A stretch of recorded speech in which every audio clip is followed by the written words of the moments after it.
महाराष्ट्रात सुद्धा HMPV विषाणूबाधित रुग्ण आढळल्यामुळे राज्यामध्ये चिंतेचं वातावरण तयार झालंय। आरोग्य यंत्रणा अलर्ट मोडवर आली आहे। अनेक जण HMPVचा संबंध कोरोनाशी जोडतात।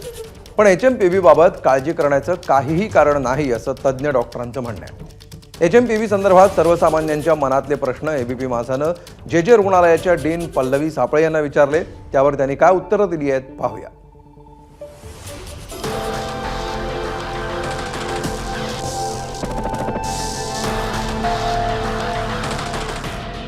घाबरण्याचं मुळीच कारण नाही आहे। हा चायनावरून आलेलाच नाही आहे। कोरोना जे व्हायरस होतं ते नवं व्हायरस होतं, म्हणून त्याला नॉवेल कोरोना व्हायरस म्हणत होते। नवीन होतं, आपल्याला कोणालाच त्याबद्दल माहीत नव्हतं।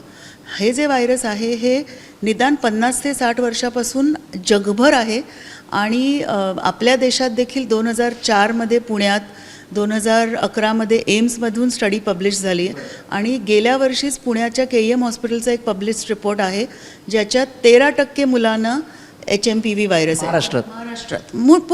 पुण्यात, आपल्या मुंबईत हे रेकॉर्ड आहे। कारण का ही व्हायरस जे आहे हे युबिक्युटस म्हणतो तसं अक्षरशः सगळीकडे आहे, देशातल्या जगातल्या सगळ्या देशात आहे आणि 5 वर्षाच्या मुलांना नॉर्मली त्याला इम्युनिटी पण येऊन जाते। म्हणजे 5 वर्षाचं मूल होईपर्यंत प्रत्येक मुलाला त्या व्हायरसची संपर्क येऊन गेलेला असतो आणि त्याच्याकडे त्याचं थोडंफार प्रोटेक्शन आलेलं असतं। कोरोनामध्ये कॉम्प्लिकेशन जास्त व्हायची, पेशंट्समध्ये व्हेंटिलेटरमध्ये जाण्याचं प्रमाण जास्त होतं।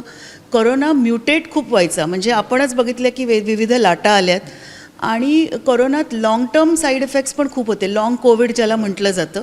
ह्यामध्ये हा संसर्गजन्य पण कमी आहे, साईड इफेक्ट लक्षणं सर्दी ताप खोकला हीच जास्त करून होतात। पण ज्यांना जास्त त्रास आहे त्यांनी डॉक्टरकडे जावं, पण ते प्रमाण खूपच कमी आहे त्या पेशंट। संसर्गजन्य रोग आहेतच ना, म्हणजे सर्दी पडसा हा संसर्गजन्य रोग आहेच। मला झाला आणि मी समजा आपल्याशी हस्तलांतर केलं किंवा मी शिंकले न काही वापरता तर तुम्हाला होणारच आहे। पण तो संसर्गजन्य रोग हा चायनातून आलेला नाही आहे, हा नवा नाही आहे आणि त्याच्यात मृत्यूचं प्रमाण फार कमी आहे।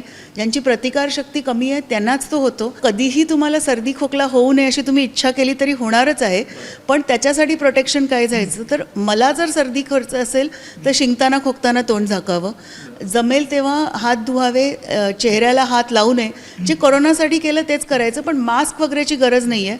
मास्क त्यांनीच घालावं ज्यांना लक्षणं आहेत किंवा ज्यांची प्रतिकारशक्ती कमी आहे। केसेस वाढल्या, आता 2 केसेस आहेत नागपूरच्या, जर महाराष्ट्रात केसेस वाढल्या तरी घाबरायचं कारण केसेस वाढल्या म्हणजे काय, तुम्ही तपासण्या वाढवल्या, केसेस तेवढ्याच आहेत जेवढ्या गेल्या वर्षी होत्या।